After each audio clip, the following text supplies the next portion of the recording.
E aí, tudo bem? A gente vai falar sobre microfonação.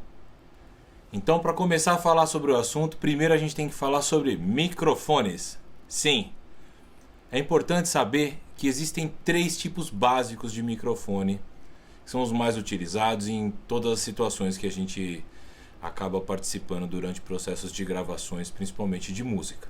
Então, vamos nos ater a três tipos de microfones distintos.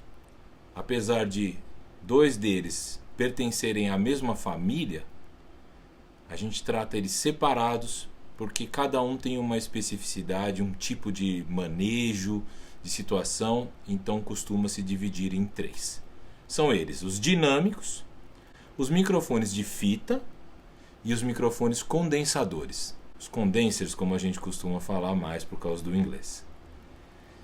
Cada microfone desse trabalha com um tipo de situação de uma forma maximizada, tem dificuldades para lidar com outras formas de captação. Então é muito bom que você conheça e saiba bem o que cada um deles pode te oferecer, para que quando você vá captar o instrumento, a voz ou o que quer que seja a fonte sonora que você precisa captar, você saiba que de antemão este ou esse microfone podem te dar para aquela situação. Microfone dinâmico. Esse é o microfone mais comum, aquele que a gente vê todos os dias por aí, nos shows, nos eventos. É um microfone que a gente pode eventualmente derrubá-lo e ele ainda é um pouco mais barato, mas é muito eficiente e é muito necessário que você tenha e saiba lidar com eles. Ele vai ser o seu microfone mais habitual. Todo microfone tem um padrão polar de captação. Alguns microfones têm múltiplos, como é o caso desse 414.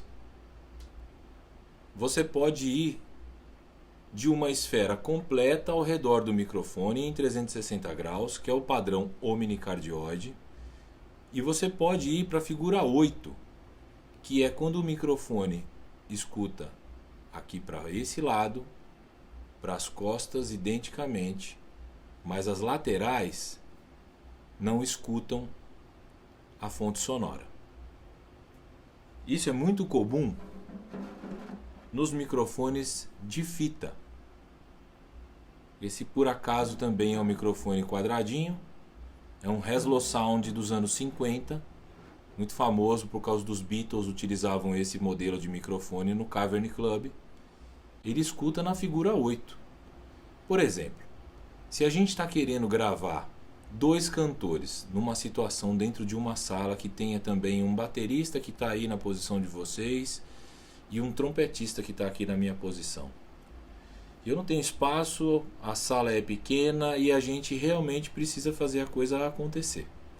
Se eu colocar esse tipo de microfone com esse padrão polar de captação, eu posso captar essas duas fontes que estão aqui de frente para esse microfone e evitar essas outras duas posições que estão aqui. Muitos discos são gravados assim, quando é uma banda, um jazz, alguma coisa que tenha essa possibilidade de estar sendo vazada, mas ainda assim você vai ter a capacidade de audição necessária para colocar aqueles dois elementos em evidência na sua mixagem. O padrão mais comum que a gente tem nos microfones é o cardioide. Cardioide vem de cardio, é o formato de um coração, a figura. Então eu costumo pensar no microfone como se ele fosse uma lanterna, como se eu estivesse apontando para o lugar que eu quisesse iluminar. Só que diferente da lanterna, essa luz aqui não é infinita, ela não vai à distância que ela quiser, né? Ele tem uma capacidade limitante de distância e de desenho. Quando é cardioide, significa que ele tem uma curva do coração de ponta cabeça aqui. Então ele tem uma ponta de alcance aqui em cima e uma pequena curva aqui embaixo. Significa o quê? Que ele está escutando nesse microfone para lá, apontado para você, para minha boca. Nessa posição, ele está escutando desse jeito. O que ele está ouvindo mais é o que está aqui nessa região central.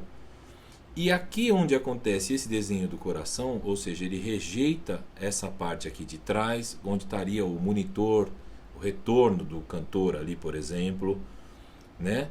Ou você vai rejeitar o guitarrista, você tenta colocar o cara para cantar meio de viés com esse instrumento, e aqui ele vai escutar muito menos do que aqui, certo? Supercardioide, hipercardioide, a gente está falando que a gente está ficando mais afunilado. Esse desenho vai ficando mais fechado. Isso causa eficiência nessa ponta, aqui está apontada para a fonte sonora, e uma rejeição maior das outras áreas ao redor dessa cápsula.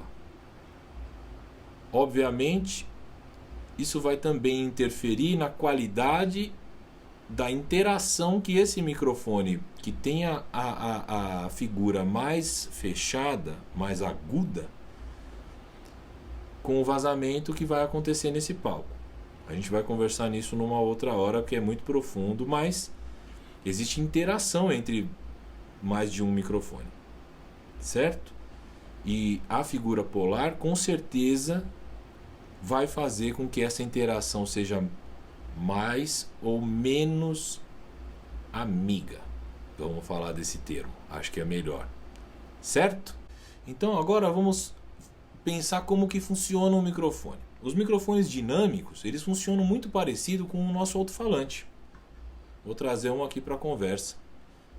Quem é da área sabe o que é esse alto-falante. É um alto-falante de uma caixa da Yamaha chamada NS10, que muito provavelmente, pelo menos dentro do armário de todo grande estúdio, elas estão lá. Virou um standard durante os anos 80 e 90 para mixadores. E, enfim, ela é uma necessidade que você conheça, inclusive, o som dela. E aproveite essa vantagem quando você for trabalhar num outro estúdio que tem um monitor que você conhece, que você pode começar ali entendendo se aquele som que você está ouvindo está no lugar certo ou não. Isso também é papo por uma outra oportunidade que a gente vai falar se você quiser. Voltando a falar sobre microfonação. Um alto-falante, ele funciona da seguinte maneira: ele recebe aqui a parte elétrica através desse magnético gigante que nós temos aqui. Essa membrana vibra em resposta a esse impulso eletromagnético e transfere da elétrica para a acústica as vibrações que vão se transformar em ondas sonoras, que é o que a gente vai ouvir no final das contas. O tamanho desse alto-falante, a resistência dessa membrana, determina que qualidade, que range de frequências isso aqui vai ser capaz de produzir. O microfone dinâmico é basicamente um alto-falante do inverso. Aqui dentro, a cápsula desse microfone é um alto-falantezinho pequenininho que está aqui, ou seja, é uma membrana que tem uma bobina em volta, que quando vibra, por causa do que eu estou emitindo de som nela, esse movimento que essa membrana faz é traduzido pela parte eletrônica e vira áudio. Ou seja, passa por um pré-amplificador que vai amplificar isso e a gente vai poder ouvir o que essa cápsula escutou sendo jogada aqui diretamente nela. Com aquela variação que a gente falou, se é aqui, se é aqui, se é aqui, se é aqui, se é aqui, se é aqui, a incidência desse som aqui vai chegar lá no seu pré-amplificador e você vai ter o som que você deseja ou não nesse microfone, e cabe a você saber colocar ele mais assim, ou mais assim, ou mais assim. Por quê? Voltando lá com o meu amigo alto-falante. Se você quer gravar guitarras, coisas que saiam de um alto-falante, que precisam ser eletrificadas dessa maneira, saiba que para você gravar algo mais agudo ou mais detalhado, o ideal é você vir com o microfone na área central, na bobininha aqui do meio, nessa bolinha aqui. De dentro é mais agudo, para fora é o mais grave. Então, se você vai gravar, por exemplo, uma guitarra que precisa de muito detalhe, de muita informação nesse médio, nessa média alta, palhetadas, coisas brilhosas, como a gente fala, a gente começa procurando por aqui esse som. E se a gente precisa encorpar essa guitarra, se a gente precisa ter uma guitarra mais pesada, mais densa, a gente pode ter a opção de achar esse som vindo mais para a beirada do alto-falante. Se você entendeu que no alto-falante os agudos vêm do meio e os graves vêm da borda, posso te dizer com segurança de que com os pratos acontece a mesma coisa. A parte mais aguda dos pratos é a parte central dele, é onde está normalmente a cúpula do prato. E a parte mais grave são as bordas. Sim, pratos de bateria, pratos de percussão, pratos em geral tem grave, bastante grave se você quiser, certo? Então basta você saber explorar com o seu microfone, agora que você sabe qual é a figura polar, como que ele chega até o instrumento, se ele mais agudo no meio, mais grave na borda. É importante que você se atente a esse detalhe para que você evite erros, equalizações desnecessárias, vazamentos desnecessários, etc. e tal. Tudo que você puder saber, sintetizar na informação, microfone certo, peça certa, onde está o som que você procura, o que você quer desse instrumento, dessa fonte sonora, tudo isso que a gente está conversando agora vai te antecipar muitos passos e muitas dores de cabeça.